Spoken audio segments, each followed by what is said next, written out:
पहाड़ों में बसा एक छोटा सा गांव रामपुर, जिसके चारों तरफ बहुत ही घना जंगल था, जिसको पार करने के बाद ही आसपास के गांव में जाया जाता था। दिन के समय तो ये घना जंगल बेहद खूबसूरत दिखाई पड़ता, लेकिन रात के अंधेरे में उतना ही खूंखार और डरावना रहस्यमय लगता था। उस जंगल को लेकर कई कहानियां भी गांव वालों ने सुन रखी थी। बुजुर्गों की बात माने तो किसी काली शक्ति का वास था वहां पर। कोई कहता उस जंगल में भूत रहते हैं, तो कोई कहता वहां प्रेत आत्मा भटकती है। इस बात का बहुत से लोग विश्वास भी नहीं करते। एक दिन सुबह सुबह उसी जंगल में एक चरवाहे को एक आदमी की लाश मिली। जब सारे गांव वालों को पता चला तो सब देखने के लिए वहां पहुंच गए। सबसे चौंकाने वाली बात यह थी कि उस आदमी के गर्दन पर बड़े बड़े दांतों के निशान थे, और ऐसा मालूम होता जैसे गर्दन से किसी ने सारे शरीर का खून चूस लिया है। सभी अपना अपना तर्क देने में लगे। किसी ने कहा यह तो किसी भयानक जंगली जानवर का काम लगता है, लेकिन गांव वाले उसकी बात से सहमत नहीं थे। बुजुर्गों ने उस निशान को गौर से देखने के बाद कहा यह तो किसी खून की प्यासी चुड़ैल का काम है। इस घटना के बाद नतीजा यह हुआ कि अंधेरा होने के बाद जंगल की ओर कोई नहीं जाता, और यह बात भी आग की तरह फैल गई कि जो भी वहां रात में जाएगा वह कभी लौटकर नहीं आएगा। उसी गांव में चंदन और मंगल नाम के दो दोस्त रहते थे। दोनों दोस्त साथ में खेतीबाड़ी का काम करते और आसपास ही रहते थे। एक दिन मंगल की मां ने उससे कहा कि उसके लिए पास वाले गांव से एक अच्छा रिश्ता आया है। जब भी समय मिले अपने दोस्त चंदन के साथ जाकर लड़की के घर वालों से मिल ले। बस फिर क्या था, एक अच्छा दिन देखकर मंगल और चंदन पास के गांव में पैदल ही निकल पड़े। दिन के उजाले में दोनों दोस्त अपने भविष्य की बातों में मगन जंगल से आसानी से गुजर गए। फिर लड़की के घर वालों से मिलकर दोनों दोस्त अंधेरा होने से पहले गांव की ओर निकल गए। मंगल को लड़की बहुत पसंद आ गई थी, तो वह पूरे रास्ते उसकी बातें करते हुए धीमी धीमी गति से चल रहा था। चंदन ने मंगल को माँ की बात याद दिलाई। कैसे माँ ने उन्हें कहा था कि आते वक्त कदमों में तेजी और मुंह पर ताला होना चाहिए। आखिर अंधेरा होने के पहले उन्हें गांव की सीमा में प्रवेश करना था, लेकिन आज शायद किस्मत उनके साथ नहीं थी। न जाने क्यों ऐसा लग रहा था कि आज हर रोज के मुकाबले जल्दी अंधेरा हो गया है। अंधेरा होता देख दोनों ने उस बात को गंभीरता से लिया और तेजी से आगे बढ़ने लगे। तभी अचानक उन्हें किसी महिला की चीख सुनाई दी। एक पल के लिए दोनों बर्फ की तरह अपनी जगह पर जम गए। थोड़ी देर के सन्नाटे के बाद फिर से एक दर्दनाक चीख से उनके शरीर में सिरहन सी दौड़ गई। इस बार चीख के बाद एक महिला की आवाज़ भी सुनाई दी, बचाओ मुझे, कोई बचाओ। मंगल ने पीछे मुड़कर देखा तो वह जंगल की ओर जाने लगा। तभी चंदन ने उसका हाथ कसकर पकड़ लिया और उससे कहा कहाँ जा रहे हो? मंगल तूने सुना नहीं कोई मदद के लिए पुकार रहा है? चंदन, मंगल मेरी बात मान और चल यहाँ से, यहाँ कोई छलावा भी हो सकता है, तू माँ की बात भूल गया। मंगल, लेकिन अगर वाकई में कोई औरत मुसीबत में होगी तो? चंदन, तो उससे हमें क्या? इस जंगल में अक्सर ऐसी आवाज़ें गूंजती हैं, उनके पीछे जाना ठीक नहीं है, चल जल्दी यहाँ से। मंगल, तुझे जाना है तो जा यहाँ से, डरपोक कहीं के, मैं तो उस औरत की मदद करने चला। ऐसा कहते हुए उसने चंदन का हाथ झटक दिया और वह जंगल के गहरे अंधेरे की ओर बढ़ गया। चंदन वहीं खड़ा रहा। ना ही वह मंगल को अकेला छोड़ना चाहता था और ना ही जंगल में जाना चाहता। थोड़ी देर तक सब कुछ जैसे शांत हो गया। एक अजीब सा सन्नाटा चारों ओर फैल गया। इधर चंदन की बेचैनी बढ़ती जा रही थी। तभी अचानक मंगल की एक दर्दनाक चीख चंदन के कानों पर पड़ी। वह बिना सोचे समझे आवाज़ की ओर भागता चला गया। मंगल, मंगल, मेरे भाई मंगल। थोड़ी देर भागने के बाद वह अचानक से रुक गया। उसके ठीक सामने एक काला साया हवा में लहरा रहा था। उस साये का कोई ठोस चेहरा नहीं था, बस दो भयानक लाल आंखें और नुकीले दांतों वाला उसका मुंह नजर आ रहा था। नीचे जमीन पर पड़ा हुआ मंगल तड़प रहा था। वह काला साया उसके ऊपर इधर उधर मंडरा रहा था। चंदन ने दौड़कर मंगल के सिर को अपने गोद में ले लिया। मंगल की गर्दन से खून बह रहा था। चंदन ने अपने गमछे से उसके गले की चोट को लपेट लिया। अपने मित्र की यह हालत देखकर चंदन का डर कोसों दूर भाग गया। वह गुस्से से आग बबूला हो गया। उसके सामने वह काला साया अब यूं ही इधर उधर मंडरा रहा था।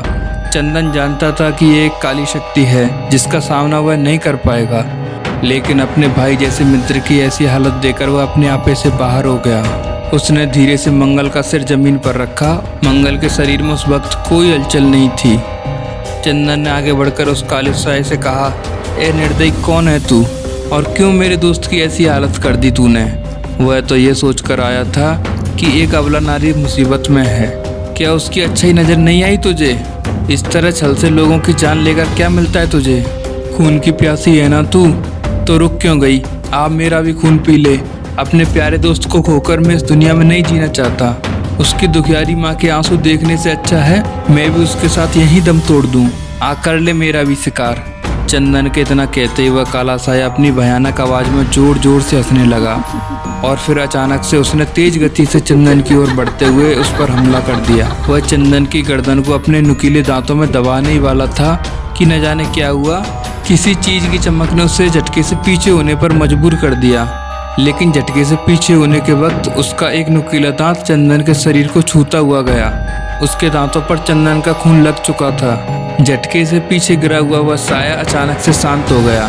उसके विचित्र शरीर ने अपने आप एक आकार लेना शुरू कर दिया और देखते ही देखते वह काला साया एक खूबसूरत लड़की में बदल गया। चंदन अपने शरीर पर लगे घाव को देखने में व्यस्त था तो लाल वस्त्रों में उसे एक युवती दिखाई पड़ी। वो अचानक से चौंक गया। क्या हुआ और कैसे हुआ उसे कुछ भी समझ नहीं आ रहा था। इधर मंगल भी धीरे धीरे होश में आ रहा था। देखते देखते दोनों दोस्तों के सारे घाव अपने आप ठीक होने लगे। चंदन, ये सब क्या है? कौन हो तुम? युवती ने कहा, घबराओ नहीं, मैं भी तुम्हारी तरह एक साधारण मनुष्य हूँ और कोई काला साया चुड़ैल नहीं हूँ। चंदन, क्या मतलब है तुम्हारा? मैं कुछ समझा नहीं। और हमारे घाव अपने आप कैसे ठीक हो गए? मंगल तू भी ठीक हो गया मेरे दोस्त? मंगल ने आगे बढ़कर अपने दोस्त को गले लगाया और कहा, मेरे भाई मैं ठीक हूँ। मगर ये कौन है? युवती ने आगे आके कहा, यह कई वर्षों पहले की बात है। मैं अपनी सहेलियों के साथ इस जंगल में आई थी। यहाँ एक तांत्रिक साधना में लीन बैठा था। हमारी आवाज़ सुन उसकी साधना भंग हो गई और वह मुझे देखते ही अपने होश आवाज़ खो बैठा। मेरी सहेलियों ने यहाँ से भागकर अपनी जान तो बचा ली, लेकिन उस तांत्रिक ने मुझे पकड़ लिया। उस वक्त मेरे पास एक छोटा सा छुरा था तो मैंने अपना बचाव करते हुए उस तांत्रिक पर हमला कर दिया। छुरा उसके छाती के अंदर धंस गया। उसका बचना नामुमकिन था, लेकिन उसने मरने से पहले न जाने अपनी कौन सी काली शक्ति का इस्तेमाल किया और मुझे एक खून की प्यासी चुड़ैल बना दिया। अपने प्राण त्यागने से पहले उस तांत्रिक ने मुझे बताया कि अगर किसी इंसान ने खुद तेरे पास आकर मेरा शिकार होना मंजूर किया तो उस इंसान की खून की एक बूंद से मुझे इस घिनौने रूप से आज़ादी मिल जाएगी। और फिर वह जोर जोर से हंसने लगा, यह कहकर कि कोई इंसान कभी भी ऐसा नहीं करेगा और मैं हमेशा इसी रूप में लोगों का खून चूसती रहूंगी। इतना कहकर उसने अपने प्राण त्याग दिए। लेकिन आज जब मैंने मंगल पर हमला किया तो तुम गुस्से से आग बबूला हो गए और उसके विरह में तुमने अपने आप को मुझे सौंप दिया। जब मैंने तुम पर हमला किया तुम्हारे गले में मौजूद ओम की लॉकेट ने मुझे पीछे धकेल दिया, मगर गिरने से पहले मेरे नुकीले दांतों पर तुम्हारे खून की कुछ बूंदें लग चुकी थीं, जिसकी वजह से उस तांत्रिक का वह काला जादू खत्म हो गया और अब मैं पुनः अपने पहले वाले रूप में आ चुकी हूँ। चंदन ने अपने गले के ओम की लॉकेट को चूमते हुए भगवान का शुक्रिया अदा किया। जब दोनों दोस्त वापस अपने गांव की ओर बढ़ने लगे तो उस युवती ने चंदन के पैरों में गिरकर प्रार्थना की, मेरा यह जीवन तुम्हारी देन है। अब इस दुनिया में मेरा तुम्हारे अलावा कोई नहीं है। मुझे अपनी जीवन संगिनी के रूप में स्वीकार कर मेरा जीवन धन्य कर दो। चंदन ने उस युवती की बात सुनकर कहा, मगर मैं तो तुम्हारा नाम तक नहीं जानता और फिर मैं कैसे भूल जाऊं कि तुम एक चुड़ैल हो। युवती ने कहा, मैं एक श्राप की वजह से चुड़ैल होने पर मजबूर थी, लेकिन अब मैं साधारण स्त्री हूँ। मेरा नाम नंदिनी है। उन दोनों की बात सुन मंगल ने अपने दोस्त से कहा, शायद भगवान की भी यही मर्जी है चंदन। इसके भाग्य में तुमसे मिलना लिखा था, तभी इसके साथ यह सब हुआ। इसे अपना लो चंदन। चंदन, मगर गांव वालों से क्या कहेंगे? मंगल, वह सब तू मुझ पर छोड़ दे। इस तरह जब तीनों गांव पहुंचे तो सबकी खुशी का ठिकाना न था, क्योंकि इससे पहले इतनी रात गए कोई भी उस जंगल से जिंदा वापस नहीं लौटा था। फिर मंगल ने अपनी माँ से कहा, मैंने चंदन से कह दिया है मेरी शादी के पहले तुझे शादी करनी पड़ेगी, तो बस मेरे यार ने मेरी खुशी के लिए एक अनाथ लड़की से शादी कर ली है। उसके कुछ दिनों बाद ही मंगल की भी शादी हो गई और उस गांव में खून की प्यासी चुड़ैल का साया हमेशा हमेशा के लिए हट गया। आप लोगों को कहानी कैसी लगी कमेंट करके ज़रूर बताएं। वीडियो को लाइक करें, शेयर करें और हमारे चैनल को सब्सक्राइब करें। धन्यवाद।